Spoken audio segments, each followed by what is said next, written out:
The governor had a press conference. She outlined, she praised President Trump first for his comments about mask wearing being patriotic. So that's a pivot for the president. There's no question. I think he's probably seen at this point enough data to say, look, even if it's not perfect, it's probably better than not wearing a mask. And I think a lot of people would agree with that, okay?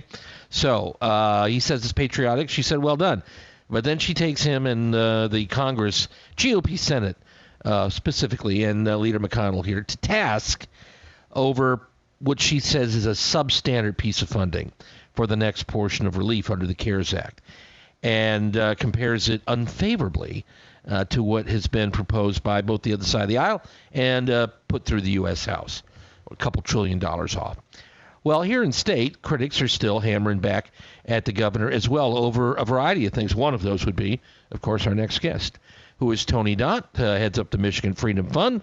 And when he's not in court battling the governor, he's online saying, hey, everything she just said is wrong. Well, not everything, but a bunch of it. He's here. Good morning. Hey, good morning, Dave. Thanks for having me. Thanks for the clarification. If she occasionally gets something right, we try to point that out.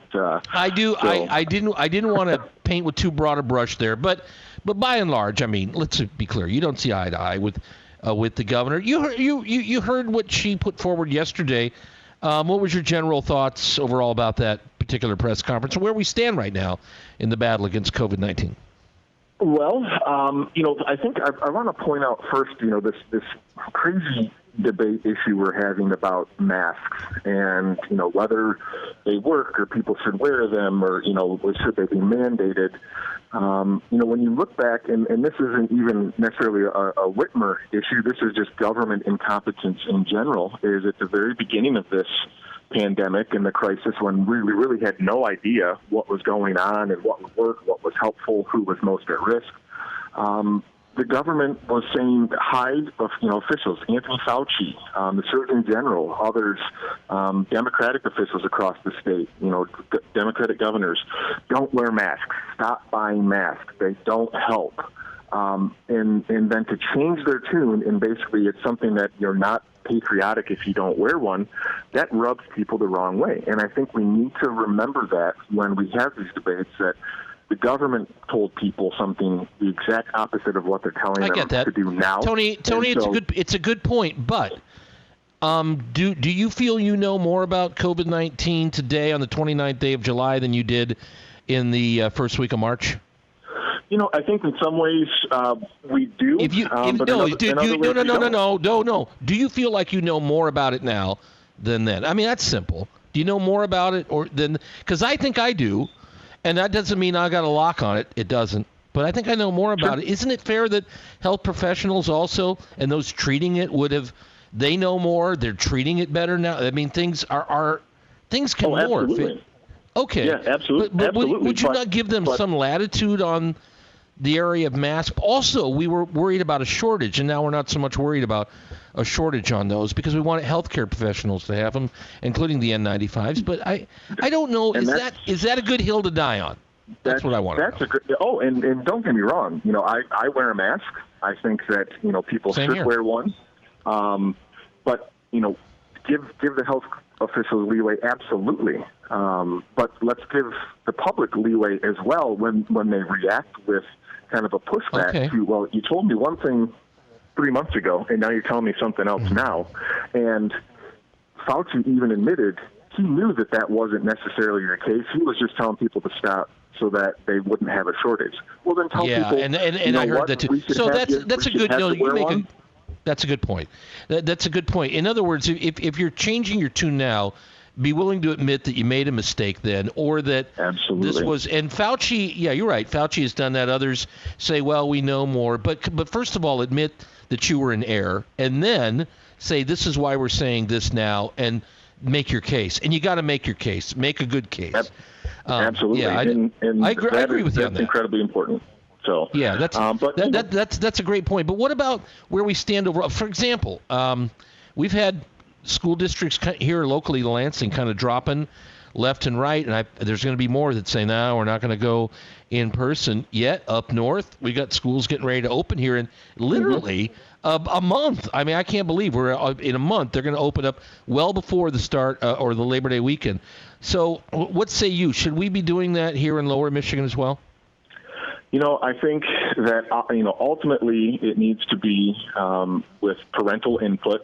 And I know that the district where my daughter attends did a survey, and a majority of the individuals who responded when they sent the results out indicated they would like to and would send their kids to school if they were open 5 days a week. And I think that's because they can see that children, as like you said, as we've learned more about this, children simply are not, thankfully, very severely impacted by this. And that's a wonderful thing. We should celebrate that. We should use it to have as much normalcy as possible for them, because they're struggling just the same we are.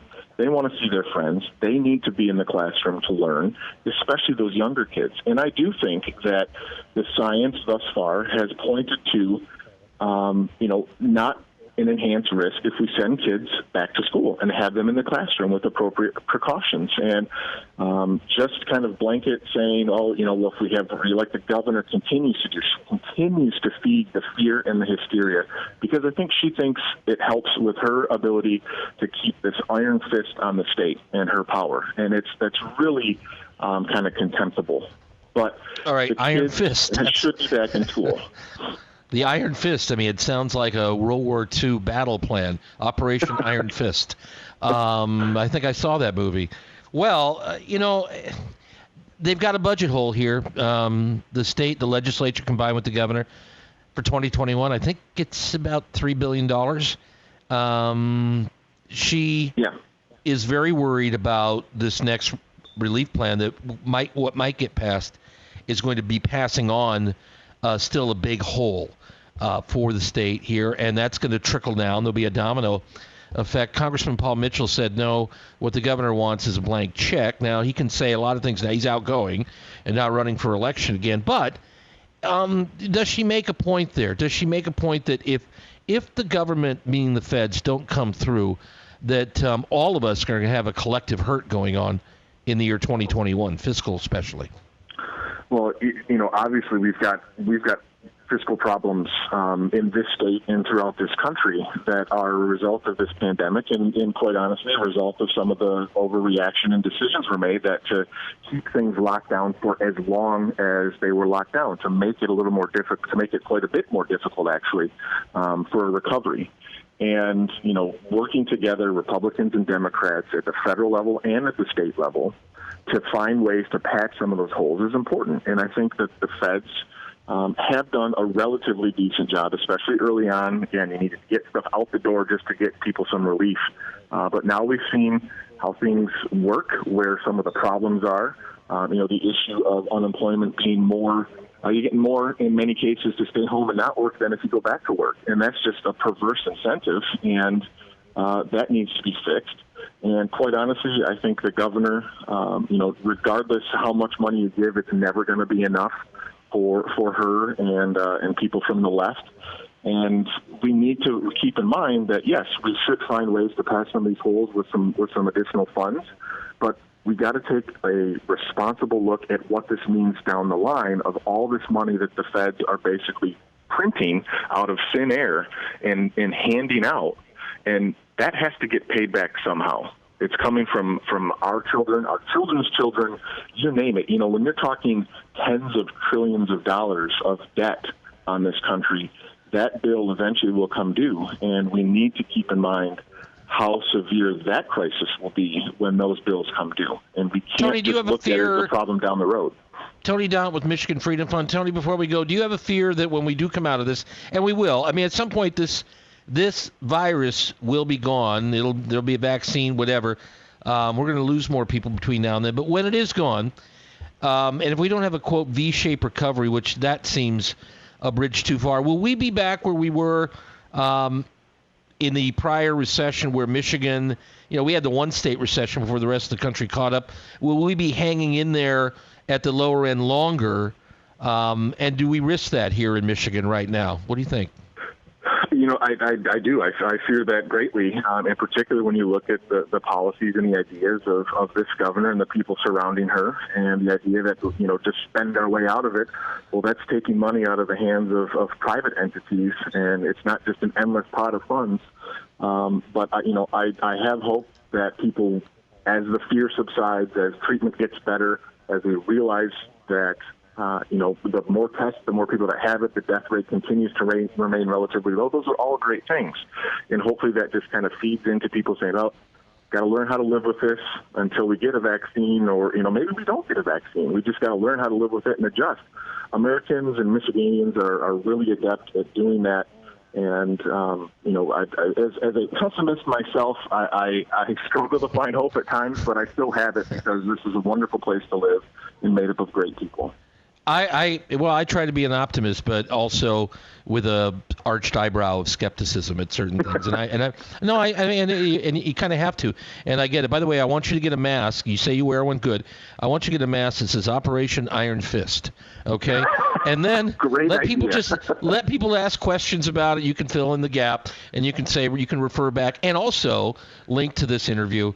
And then we all, social media, that's the way it works. Tony Daunt with the Michigan Freedom Fund. Lots of ideas this morning here. I appreciate you coming on and giving us some of your thoughts about all this today. Thanks, Tony. You bet. Always a pleasure. Thanks, Dave. All right. You can find them online. Mich Freedom Fund. That's the place. So Michigan Freedom, I think it is, at Michigan Freedom. And that's the Twitter handle. And you can find them online, too. We'll be back here in a moment. 1320 WILS.